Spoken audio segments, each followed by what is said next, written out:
Hi everyone, welcome और welcome back to our YouTube channel. Myself दीक्षिता राम से और आज से हम एक नया चैप्टर रिवाइज करेंगे which is evolution. Last chapter हमने रिवाइज किया था सेल बायोलॉजी और थैंक यू सो मच आपने सेल बायोलॉजी सीरीज़ को इतना ज़्यादा प्यार दिया। उसमें टोटल हमने 18 लेक्चर्स लिए हैं, 18 टॉपिक्स हमने उसमें रिवाइज किए हैं। तो अगर आपने नहीं देखे वो lectures then please go and check it out, आपको ज़रूर पसंद आएंगे। और okay, let's start evolution by the way. तो आज के लेक्चर में हम देखेंगे ओरिजिन ऑफ अर्थ और प्रिमिटिव एटमॉस्फेयर और कुछ ओरिजिन ऑफ लाइफ से रिलेटेड थ्योरीज है उनके बारे में हम आज डिस्कस करेंगे। तो बहुत ही बेसिक सा लेक्चर है, ठीक है। तो हम सबसे पहले स्टार्ट करेंगे origin of earth and primitive atmosphere से, ठीक है। तो जो प्रिमिटिव एटमॉस्फेयर था वो मेनली रिड्यूसिंग था। रिड्यूसिंग रिड्यूसिंग यानी कि उसमें ऑक्सीजन नहीं था, इसीलिए उसको रिड्यूसिंग कहा जाता है। तो सन का ओरिजिन हुआ था 5 बिलियन ईयर्स अगो। BY-A का फुल फॉर्म होता है billion years ago. Solar system और अर्थ का इवोल्यूशन हुआ था 4.5 बिलियन ईयर अगो। इसमें हमें बहुत ज़्यादा डिटेल नहीं पढ़ना कि जुपिटर का इवोल्यूशन कब हुआ था, मून का इवोल्यूशन कब हुआ था, इतना नहीं। बेसिक बेसिक जो मतलब नॉर्मल चीज़ें वो पता होनी चाहिए कि सन का इवोल्यूशन हुआ था 5 बिलियन ईयर्स अगो और सोलर सिस्टम एंड अर्थ का इवोल्यूशन हुआ था 4.5 billion years ago. Because of big bang, जो बिग बैंग था, बिग बैंग थ्योरी थी, उसकी वजह से हुआ था सोलर सिस्टम का फॉर्मेशन। उसके बाद कॉस्मिक क्लाउड्स थे तब। तो कॉस्मिक क्लाउड्स में मेनली क्या क्या आता है? Hydrogen, helium, neon, nitrogen gases और कुछ मेटल्स भी थे कॉस्मिक क्लाउड्स में, जैसे कि निकेल हो गया, एफी हो गया, सिलिकेट, सल्फेट, कार्बाइड, नाइट्रेट और अदर मेटल, वाटर वेपर, ये सारी चीज़ें प्रेजेंट थी कॉस्मिक क्लाउड के अंदर। उसके बाद दो तरीके का एटमॉस्फेयर था तब। First one is the primary atmosphere and second is the secondary atmosphere. तो प्राइमरी एटमॉस्फेयर में जो मैंने आपको ऊपर गैसेस बताई थी वो सारी गैसेस प्रेजेंट थी, वाटर वेपर प्रेजेंट था और प्राइमरी एटमॉस्फेयर का टेम्परेचर 100 डिग्री सेल्सियस से भी ज़्यादा था। उसके बाद जो सेकेंडरी एटमॉस्फेयर था उसका टेम्परेचर 100 डिग्री सेंटीग्रेड से कम था एंड वाटर वेपर का कंडेंसेशन हुआ था तब। And million years of rain, मतलब सालों तक बारिश हुई थी, उसकी वजह से कुछ मिनरल्स आए, आयंस आए, रॉक का फॉर्मेशन हुआ, ओशन का फॉर्मेशन हुआ एंड एटम ने कंबाइन होकर मॉलिक्यूल्स बनाए, जैसे कि CH4, NH3, CO2, CO, H2S, HCl, water. तो बहुत सारे एटम्स ने कंबाइन होकर मॉलिक्यूल्स बनाए। तो ये हुआ था सेकेंडरी एटमॉस्फेयर में। और भले ही आप प्राइमरी एटमॉस्फेयर की बात कर लो या फिर सेकेंडरी एटमॉस्फेयर की, दोनों में ही फ्री ऑक्सीजन एब्सेंट था, फ्री ऑक्सीजन प्रेजेंट नहीं था। अब आप बोलोगे कि CO2 में भी तो ऑक्सीजन है लेकिन वो कंबाइन है, फ्री ऑक्सीजन प्रेजेंट नहीं था। तो ये होगी बहुत ही बेसिक बेसिक सी बातें। Next one is the theories of origin of life, कि ओरिजिन ऑफ लाइफ से रिलेटेड थ्योरीज के बारे में बात करेंगे। तो सबसे पहले आई सोलर सिस्टम, ठीक है। सोलर सिस्टम के बाद आया अर्थ, अर्थ की फॉर्मेशन हुई। अर्थ के बाद लाइफ आई, single cell life and today आज की कॉम्प्लेक्स लाइफ। ये तो बहुत ही मतलब ओवरव्यू में आपको बता दिया मैंने कि पहले सोलर सिस्टम, देन अर्थ, देन लाइफ की फॉर्मेशन हुई, जैसे कि सिंगल सेल यूनिसेल्युलर ऑर्गेनिजम्स बने एंड बाद में जाके complex multi cellular advance organisms का फॉर्मेशन हुआ, ठीक है। तो सबसे पहले थ्योरी जो ओरिजिन ऑफ लाइफ में हम पढ़ेंगे वो है थ्योरी ऑफ स्पॉन्टेनियस जनरेशन, जिसको ए बायोजेनेसिस के नाम से भी जाना जाता है। तो इस थ्योरी का मतलब है, मतलब इस थ्योरी में बताया गया था कि जो लाइफ की फॉर्मेशन हुई है वो लिविंग थिंग्स के बगैर ही हो गई, ऐसा इस थ्योरी में कहा गया था। तो जैसे कि इसमें कुछ साइंटिस्ट ने अपना कंट्रीब्यूशन दिया था। जैसे कि अगर हम एरिस्टोटल की बात करें तो एरिस्टोटल के हिसाब से जो इंसेक्ट का फॉर्मेशन हुआ वो मॉर्निंग ड्यू से हुआ। मॉर्निंग ड्यू यानी कि सुबह आपने देखा होगा कि लीव्स के ऊपर कुछ वाटर ड्रॉपलेट्स प्रेजेंट होते हैं। तो इंसेक्ट्स का फॉर्मेशन मॉर्निंग ड्यू से हुआ, ऐसा एरिस्टोटल का कहना था। उसके बाद वैन हॉलमेंट जो दूसरे साइंटिस्ट थे उनके हिसाब से जो माइस थे यानी जो चूहे थे उनका प्रोडक्शन वीट और उनकी जो पसीने वाली जो शर्ट थी, उनकी डर्टी शर्ट, उनसे माइस का प्रोडक्शन हुआ। जो बीटल है, बीटल का प्रोडक्शन डंग से हुआ। मॉस्किटो का प्रोडक्शन स्टैग्नेंट वाटर से हुआ। स्टैग्नेंट वाटर यानी कि थंबा हुआ पानी, मतलब जो एक ही जगह पे रुका हुआ पानी है। तो ये था थ्योरी ऑफ स्पॉन्टेनियस जनरेशन, जिसमें बताया गया था कि लाइफ का फॉर्मेशन लिविंग थिंग्स के बगैर ही हो गया, ठीक है। उसके बाद कुछ इस थ्योरी के अगेंस्ट एविडेंसेस भी दिए गए टू प्रूव ये प्रूव करने के लिए कि लाइफ जो है वो नॉन लिविंग थिंग्स या फिर बिना लिविंग थिंग्स के नहीं, बल्कि उसके ही प्री एग्जिस्टिंग लाइफ से एग्जिस्ट करती है। तो उसे प्रूव करने के लिए कुछ एक्सपेरिमेंट्स परफॉर्म किए गए। जैसे कि पहला एक्सपेरिमेंट है रेड्डीज एक्सपेरिमेंट। तो रेड्डीज एक्सपेरिमेंट को 3 जार एक्सपेरिमेंट भी कहा जाता है। इस एक्सपेरिमेंट में क्या किया गया था, 3 जार लिए गए, ठीक है। तो फर्स्ट जार ओपन ओपन रखा, हमने हमने नहीं, जिन्होंने भी किया था रेड्डी ने, उन्होंने फर्स्ट जार ओपन रखा और उसके अंदर मीट रख दिया, ठीक है। फर्स्ट जार को ओपन रखा, उसके अंदर मीट रख दिया। सेकेंड जार लिया, सेकेंड जार को पूरी तरीके से ढक दिया और उसमें मीट रख दिया। थर्ड जार लिया, थर्ड जार में उन्होंने एक पतला सा पेपर रख दिया ऊपर और उसके अंदर मीट रख दिया। अब क्या हुआ, मीट को देख के फ्लाइज आई। जो जार उन्होंने ओपन रखा था उसमें क्या हुआ, मीट को देख के फ्लाइज आई।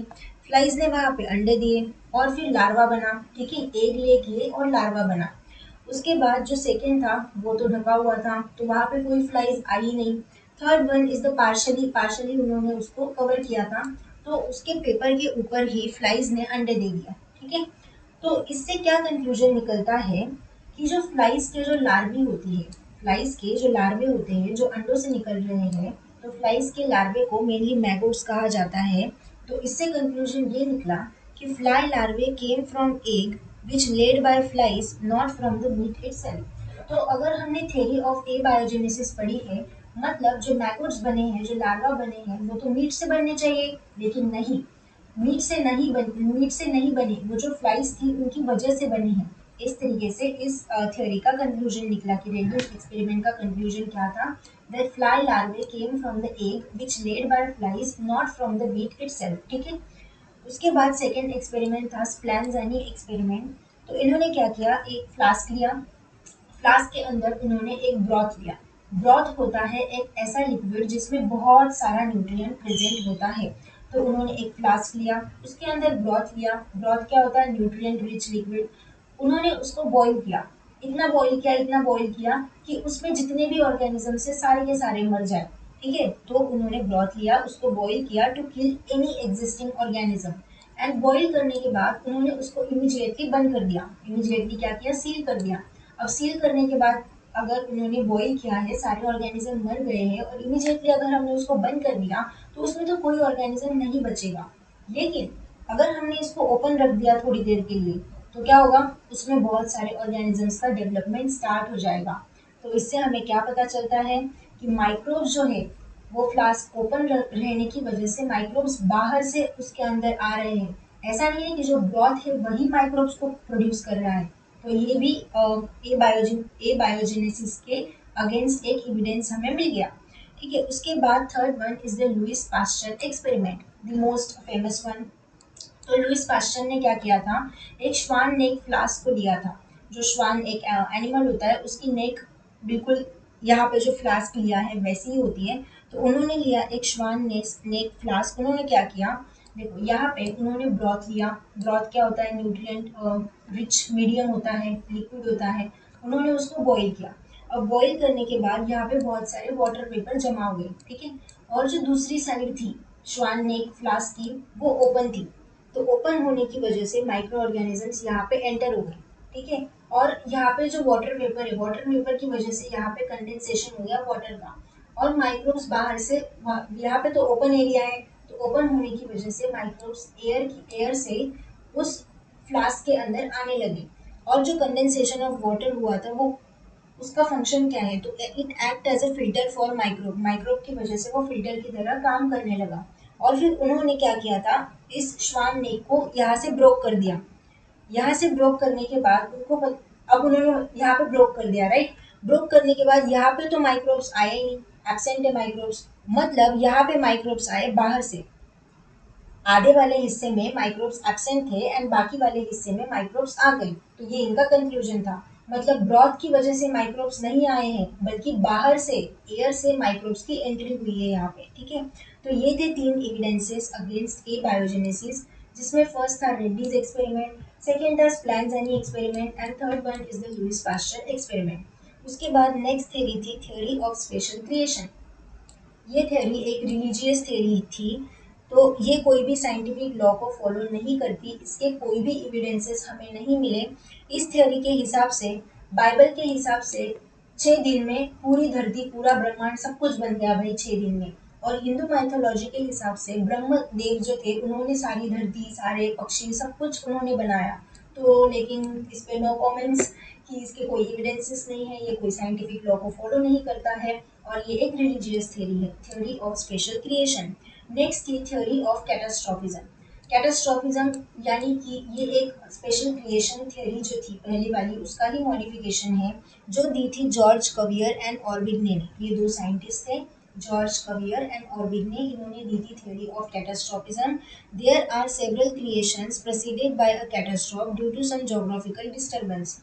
यानी कि कैटास्ट्रॉफ यानी कि एक बहुत बड़ा धमाका, जैसे कि वोल्केनिक इरप्शन हो गया, कुछ ऐसी चीजें हो गई कि जिस मतलब जोग्राफिकल डिस्टरबेंस हो गया। तो there are several creations preceded by catastrophe due to some geographical disturbances, मतलब बहुत सारे जोग्राफिकल डिस्टरबेंसेस होने की वजह से बहुत सारे कैटास्ट्रॉफ हुए, and each catastrophe destroy the life completely, और हर एक कैटास्ट्रॉफ ने लाइफ को कम्प्लीटली डिस्ट्रॉय कर दिया, and the new life was totally different from the previous one. और जो प्रीवियस लाइफ को कैटास्ट्रॉफ ने डिस्ट्रॉय कर दिया था, उसके बाद से नई लाइफ का फॉर्मेशन हुआ था। इस तरीके से ये थ्योरी कहती है। उसके बाद नेक्स्ट है स्पोर थ्योरी। स्पोर थ्योरी है इंटरप्लैनेटरी एंड कॉस्मोजॉइक थ्योरी। इसको कहा जाता है इंटरप्लैनेटरी एंड कॉस्मोजॉइक थ्योरी। ये दी थी रिचर्ड और अरेनियस ने। तो इनके हिसाब से देखो, ये एक मीटियोराइट है, ठीक है, ये एक मीटियोराइट है, ये स्पेस है, और यहाँ पे रेजिस्टेंस स्पोर और एम्ब्रियो का कुछ फॉर्म प्रेजेंट है। तो उनके हिसाब से कि बहुत सारे मीटियोराइट्स एक दूसरे से टकराए, फिर जाके वहाँ पे जो रेजिस्टेंस स्पोर या फिर एम्ब्रियो के फॉर्म्स प्रेजेंट थे मीटियोराइट में, स्पेस में, तो बहुत सारे मीटियोराइट्स टकराने के बाद वहाँ पे जो मटेरियल प्रेजेंट था वो अर्थ पे आ गया, यानी कि अर्थ में लाइफ का फॉर्मेशन शुरू हो गया, कि उन्होंने अर्थ पे फर्टाइल सॉइल को ढूंढना और ग्रो होना स्टार्ट कर दिया। लेकिन इस थ्योरी के अगेंस्ट कुछ चीज़ें भी थी, जैसे कि we still don't know where life exist other than earth. लेकिन हमें तो पता ही नहीं था तब कि अर्थ के अलावा भी कहीं और लाइफ एग्जिस्ट करती है, और ना ही हमें अभी अभी भी पता है कि अर्थ के अलावा भी कहीं और लाइफ एग्जिस्ट करती है या नहीं। तो हम कैसे कह सकते हैं कि बहुत सारे मीटियोराइट्स टकराए, वो भी स्पेस में, एंड वहाँ से जाके यहाँ तक उन्होंने फर्टाइल सॉइल ढूंढ ली एंड यहाँ पे वो ग्रो करने लगे। तो ये अगेंस्ट द थ्योरी बात हो गई, and it is difficult for any life to survive and travel in the space. और अगर वहाँ पे लाइफ, चलो मान लिया कि वहाँ पे लाइफ प्रेजेंट भी है, लेकिन इतनी दूर स्पेस से लाइफ यहाँ तक ट्रैवल कर ही नहीं सकती भाई, कि वो सर्वाइव कर ही नहीं सकती, इतनी दूर ट्रैवल स्पेस में से तो कर ही नहीं सकती। तो ये भी हो गया। Then living matter can't survive in extreme dryness and heat. और लिविंग मैटर तो बहुत सारी, अगर ड्राइनेस है, एक्सट्रीम लेवल की हीट है, तो वैसे भी वो सर्वाइव नहीं कर सकती। लेकिन इस थ्योरी के सपोर्ट में एक पॉइंट था, which is discovery of algae like microfossil in meteorite in 1961। 1961 में मीटियोराइट में एक माइक्रोफोसिल अल्गी का डिस्कवरी किया गया। तो ये एक सपोर्ट पॉइंट है इस थ्योरी के सपोर्ट में। Then last one is the theory of eternity of life. जो थ्योरी दी थी, साइंटिस्ट प्रेयर नाम के साइंटिस्ट थे, उन्होंने ये थ्योरी दी थी, life has ever been in existence at it is present today. Today तो इस थ्योरी के हिसाब से कि आज जिस तरीके से लाइफ प्रेजेंट है, बिल्कुल वैसे ही लाइफ पहले भी प्रेजेंट थी और अब भी प्रेजेंट है। तो कोई लॉजिक नहीं है इस बात का, बट खैर, theory of eternity of life. तो ये थे कुछ साइंटिस्ट के कंट्रीब्यूशन और उन्होंने दी हुई थ्योरीज। तो हमने आज के लेक्चर में क्या देखा? हमने आज के लेक्चर में ओरिजिन ऑफ लाइफ की थ्योरीज देखी, जिसमें हमने फर्स्ट देखी थ्योरी ऑफ स्पॉन्टेनियस जनरेशन। उसके बाद हमने उसके खिलाफ कुछ एविडेंसेस देखे, जैसे कि Redi's experiment, Spallanzani experiment and Louis Pasteur experiment. उसके बाद हमने देखा theory of special creation which one is the religious theory. Then theory of catastrophism, जो कि जोग्राफिकल डिस्टर्बेंसेस की वजह से क्रिएट होते हैं। फिर हमने देखी स्पोर थ्योरी। स्पोर थ्योरी के बाद हमने देखी theory of eternity of life. So yeah, that's it for today's lecture. I hope कि मतलब ये तो बहुत ही बेसिक सी चीज़ है, राइट? इससे कुछ ज़्यादा सवाल वैसे भी बनते नहीं हैं। या, that's it. Thank you so much for watching. Keep achieving, keep learning, keep exploring, keep thriving. मिलते हैं हम नेक्स्ट लेक्चर में, तब तक के लिए बाय।